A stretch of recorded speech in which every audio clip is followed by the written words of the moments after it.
Guys ఈరోజు రెండు important విషయాలు మనం మాట్లాడుకుందాం. ఒకటి వచ్చేసి కెరియర్ గ్యాప్ వాళ్ళు ఏది నేర్చుకోవాలి, ఏది నేర్చుకోకూడదు. నేర్చుకోవాలి అనే దాని గురించి చాలా ఉంటాయి, కానీ ఏది నేర్చుకోకూడదు మనం ఫస్ట్ ఆఫ్ ఆల్ డిస్కస్ చేసుకుందాం. ఎందుకంటే రీసెంట్ డేస్లో చాలా వైడ్గా ప్రమోషన్స్ జరుగుతూ ఉన్నాయి. అండ్ ఏది డెసిషన్ తీసుకోవాలి, ఏది నేర్చుకోకూడదు అనేది ఒకటి. ఇంకొకటి వచ్చేసి ఫేక్ ఎక్స్పీరియన్స్ పెట్టాం, జాబ్ వచ్చింది పోయింది, ఇప్పుడు ఏం చేయాలి.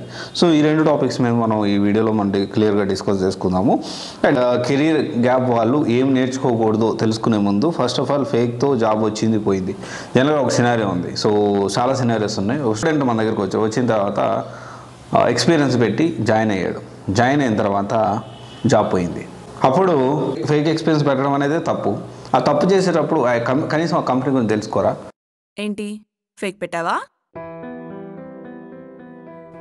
ఫేక్ పెట్టినా బ్యాక్గ్రౌండ్ వెరిఫికేషన్ కి సరిపోయే కంపెనీ పెట్టాలని తెలీదా?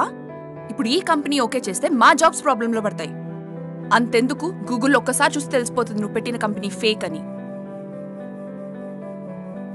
ఇదిగో చూడు, ఇంకెంతమంది మోసపోతారు ఈ కన్సల్టెన్సీ నుండి?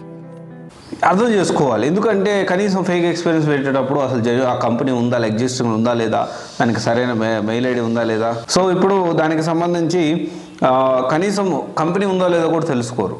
సో ఏం జరుగుతుందంటే ఎక్స్పీరియన్స్ పెట్టి జాయిన్ అయ్యాడు. ఇక్కడ కొన్ని సినారియోస్ మనం మాట్లాడుకుంటే జాయిన్ అయిన తర్వాత కొన్నిసార్లు ఏం జరుగుతుంది, before releasing offer letter only మన ఎక్స్పీరియన్స్ ఏంటని చెక్ చేస్తారు. సరే, మన బ్యాక్గ్రౌండ్ వెరిఫికేషన్ అనేది జరుగుతుంది. కొన్ని సినారియోస్లో జాబ్ వచ్చిన తర్వాత, కొన్ని సినారియోస్లో 3 months తర్వాత జరుగుతుంది. అండ్ కొన్ని సినారియోస్లో చాలా అర్జెంటుగా తీసుకొని ఉంటారు. వాళ్ళ ప్రాజెక్ట్ అయిపోయి 4-5 months అయిపోయినాక వర్కౌట్ అవుతుంటే ఉంచుతారు. 6 months తర్వాత అప్పుడు బ్యాక్గ్రౌండ్ వెరిఫికేషన్ చేస్తారు. ఇక్కడ ప్రాపర్ ప్లానింగ్ ఉండాలి. ఎక్స్పీరియన్స్ పెట్టి ఏ కంపెనీ తీసుకొస్తున్న ఫేక్ జాబ్ వచ్చింది పోయింది, ఏం జరుగుతుంది, టెర్మినేషన్ చేశారు అనుకుందాం. చాలామంది రీసెంట్ డేస్లో బ్యాక్గ్రౌండ్ ఇది బెంచ్ మీద ఉన్న వాళ్ళు జాగ్రత్త టెర్మినేషన్ చేస్తున్నారంటే ఇంకోటి వస్తాడు, బయలుదేరుతాడు. ఏంటంటే ఇక్కడ ఏం కాదు పెద్ద, ఏమవుతుంది, బెంచ్ మీద ఉంటే మంచిగా రిలీవింగ్ లెటర్స్ పంపిస్తూ ఉన్నారు, ఇంకేం ప్రాబ్లం ఏంది. సో బెంచ్ మీద ఉంటే మోస్ట్ ఆఫ్ ద టైం అలాగే జరుగుతుంది. కానీ కొన్ని సినారియోస్లో ఏం చేస్తారంటే, ఎక్కువ సినారియోస్లో మనం మాట్లాడుకుంటే ప్రజెంట్ నీ బ్యాక్గ్రౌండ్ వెరిఫికేషన్ అనేది రీచెక్ చేసి నీదే తప్పు ఉంది, ఇమ్మీడియట్గా రేపటి నుంచి నువ్వు మానే అని చెప్పిన పరిస్థితులు చాలామంది ఉన్నాయి. చాలామంది ఆ విధంగా టెర్మినేషన్ లెటర్తో బయటకు వచ్చారు. ఏం చేస్తారో, ఆ ఎక్స్పీరియన్స్ సర్టిఫికేట్ అని ఆ కంపెనీలో ఏదైతే వర్క్ చేశారో అదంతా మీకు వేస్ట్ అయిపోతుంది. ఏం చేయాలి అలాంటి వాళ్ళు? ప్రాపర్ ప్లానింగ్ చేసుకోవాలి. ఎంఎన్సీలో ప్రిఫర్ చేయొద్దు. స్టార్టప్ కంపెనీస్, ఏమేమి స్టార్టప్ కంపెనీస్, యూనికార్న్ కంపెనీస్ ఉన్నాయి. సో నేను ఒక list of companies, unicorn companies ఏమని కూడా నేను చాలా డీటెయిల్గా వీడియో చేస్తున్నాను. ఆ కంపెనీస్లో ఎత్తుక్కోండి. మీకు ఇంకా టాలెంట్ ఉంటే చాలు, కష్టపడితే చాలు. ఇంకొకటి ఏంటి అంటే, ఇవన్నీ తెలుసుకోకుండా నాకు ఎంఎన్సీలోనే కావాలి, 15 లక్షల జాబ్ కావాలి, 15 లక్షల ప్యాకేజ్ కావాలి, ఒక 20 లక్షల ప్యాకేజ్ కావాలి. సో ఈ విధంగా ఆలోచిస్తూ ఉంటారు అనమాట.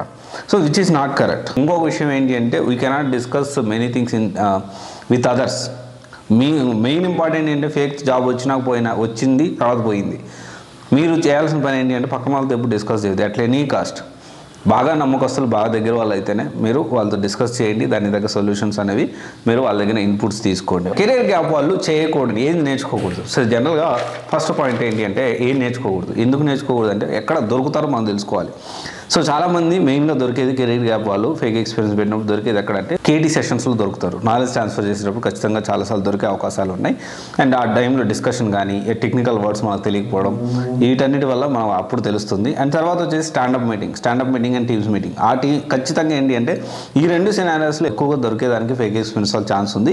అండ్ కొంత మీరు తడబడ్డం కానీ, మీ బిహేవియర్, యాటిట్యూడ్, భయపడడం కానీ, ఇవన్నీ చూసిన తర్వాత ఏంటి అంటే, వాళ్ళు ఇంకా మీ వెనకాల పడి మీ పక్కనే కూర్చొని మిమ్మల్ని ఫోర్స్ చేస్తూ ఉంటారు అనమాట. అది చేయండి, ఇమీడియట్గా ఇప్పుడే చేయండి, అలాంటి పరిస్థితులు. ఎందుకంటే మీరు జెన్యూనా కాదని తెలుసుకోవడం వాళ్ళ ఉద్దేశం. కొంచెం హెరాస్మెంట్ కూడా జరిగేదానికి అవకాశం అయితే ఉంది. అండ్ దెన్ టూల్ సైడ్ వెళ్ళాలి, టూల్ డెవలప్మెంట్ సైడ్ వెళ్ళొచ్చు, ఫ్రెషర్గా వెళ్ళొచ్చు. కాకపోతే ఏంటి అంటే 2018 వరకు మెయిన్గా జావా అనేది బేస్ చేసుకొని మీరు ప్లాన్ చేసుకోవచ్చు. అప్పుడు మీకు ఫ్రెషర్గా అవకాశం ఉంటుంది. కానీ అదే కేసులు కాకుండా అందుకంటే ఎక్కువ గ్యాప్ ఉంది, అందుకంటే తక్కువ గ్యాప్ ఉన్నా, ఎక్కువ గ్యాప్ ఉన్నా, మ్యాక్సిమం ఏంటి అంటే డెవలపర్ సైడ్ కెరీర్ గ్యాప్ ఉంటే ప్రిఫర్ చేయకపోవడమే కరెక్ట్. కెరీర్ గ్యాప్ ఉన్న వాళ్ళు అటువైపు అసలు నేర్చుకోవద్దు, అంటే టైం వేస్ట్ అవుతుంది.